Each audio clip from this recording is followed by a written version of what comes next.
دي واحده. انما انت لو انت عايز فازه في البيت اشتري فازه، ما تقرفناش ما تقرفناش حضرتك، احنا مش ناقصين. مساء الخير، ازيكم عاملين ايه؟ احنا في حلقه جديده من حلقات البودكاست.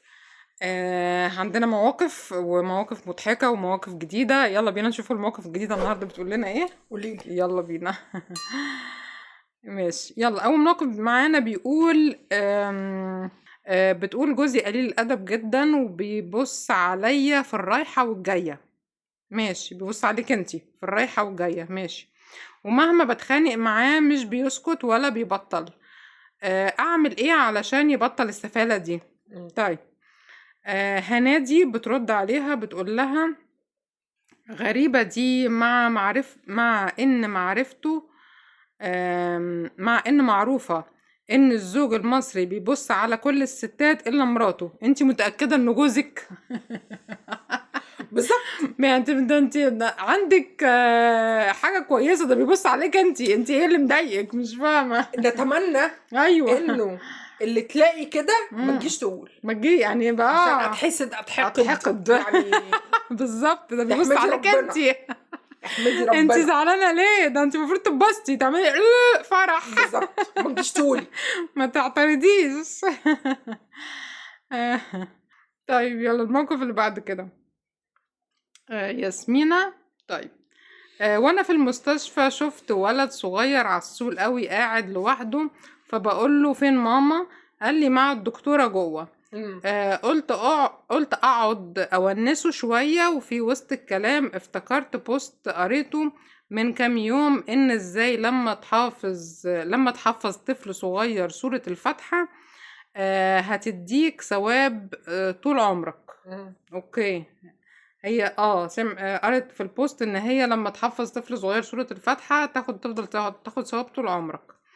فقلت له ايه رأيك نحفظها مع بعض؟ وفضلنا ربع ساعة بنحفظ فيه اول 3 آيات.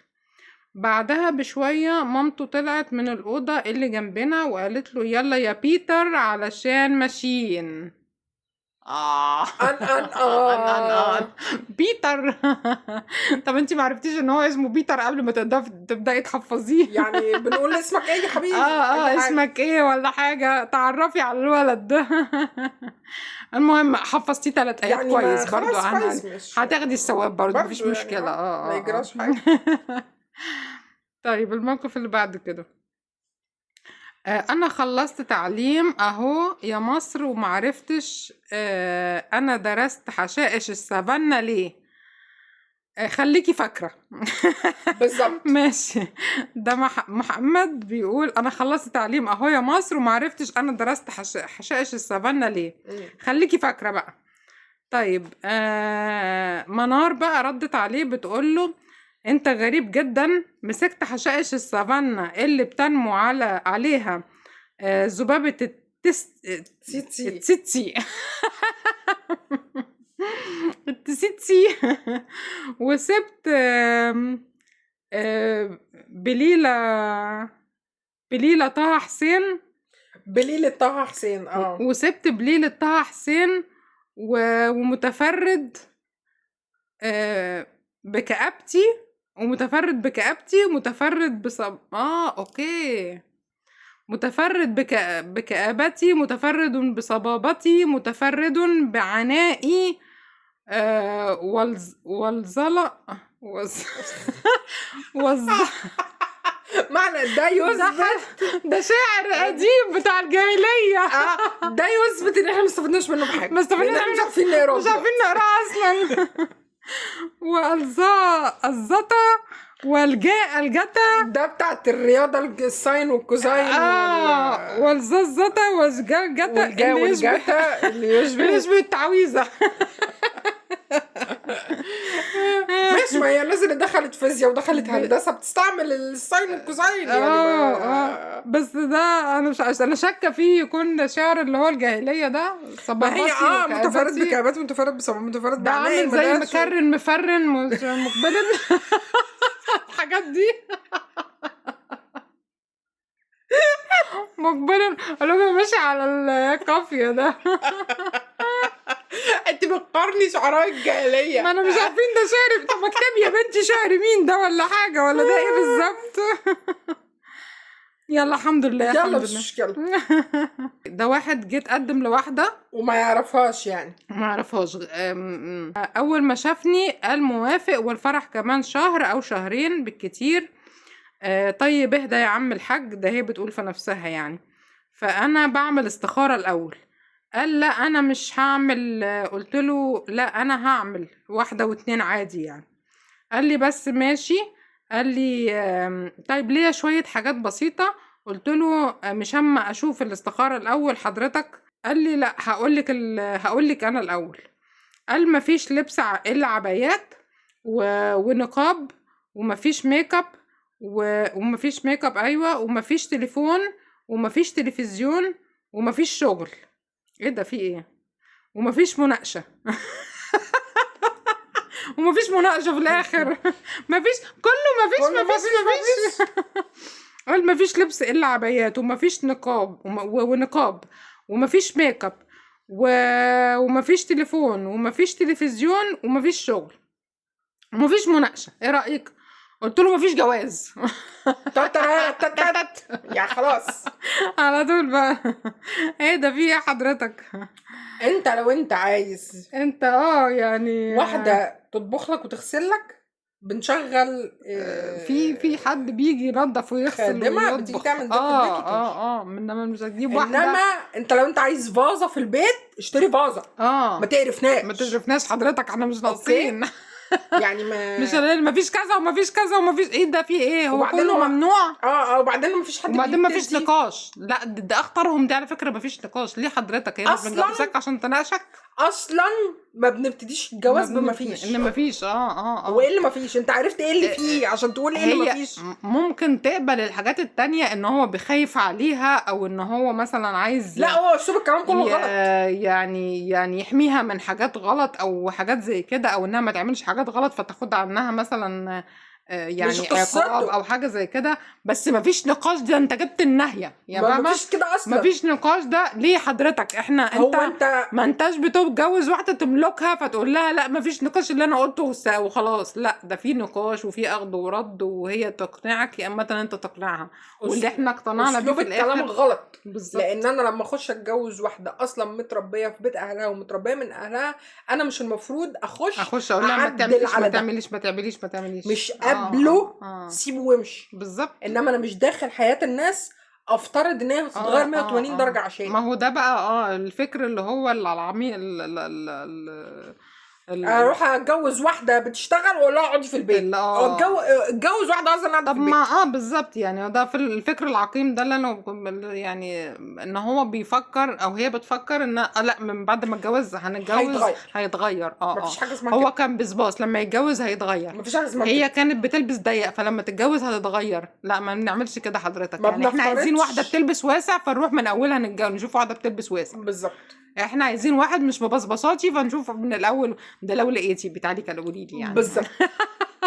فيعني ايه هناخد الهزار هزار وهنعدي الموضوع. بالظبط. انا هناخدها بانها على محمل الهزار مش على طيب الموقف اللي بعد كده.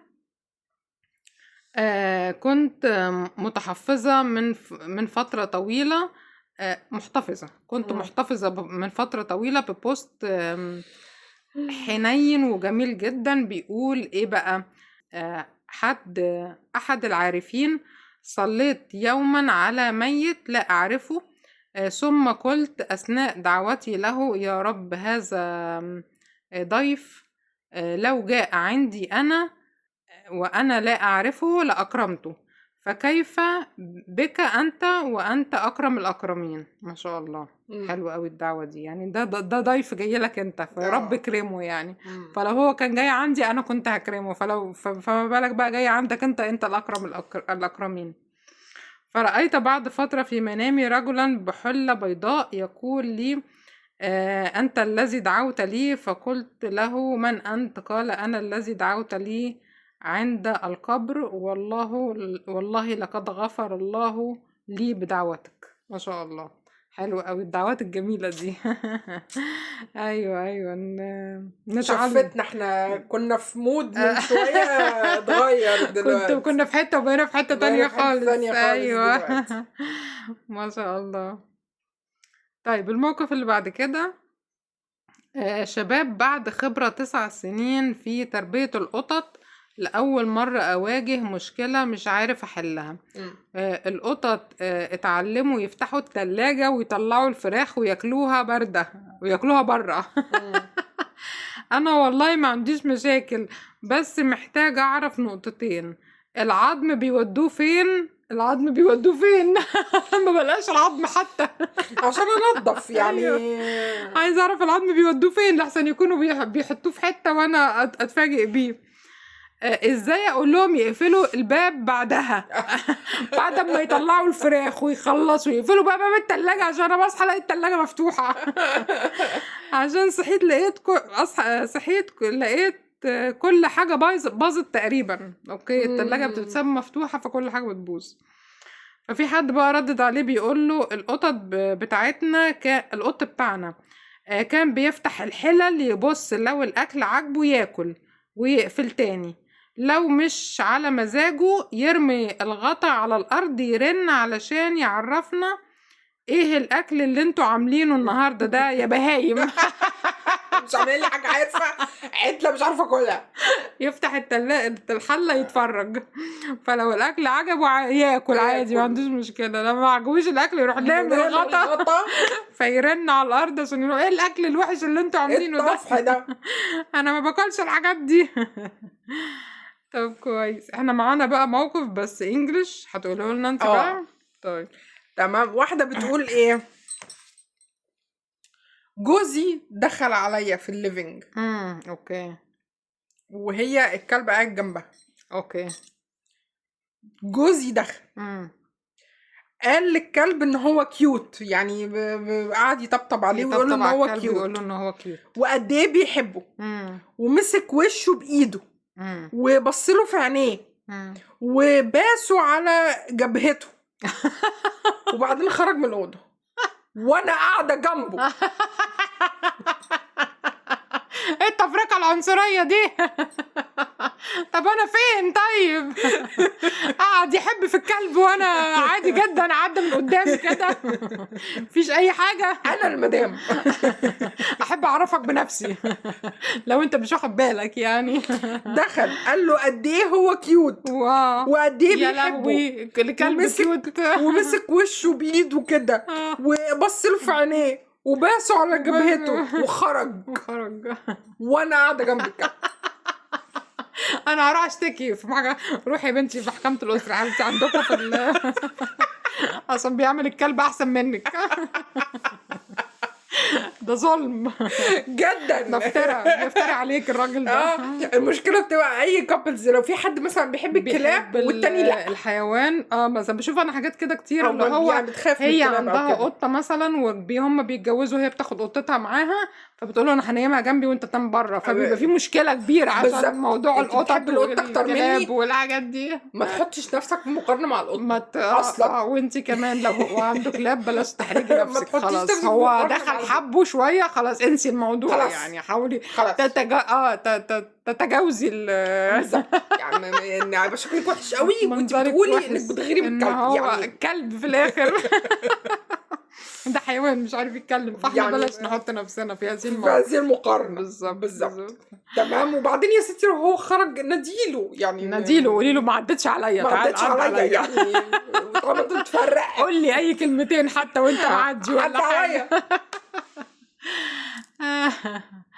ودي كانت المواقف بتاعتنا النهارده، يا رب تكون عجبتكم. ما تنسوش بقى تعملوا لايك والسبسكرايب وتفعلوا زر الجرس عشان تشوفوا كل جديد. ونقول لهم ايه بقى؟ نقول لهم باي باي. باي باي. يلا باي باي.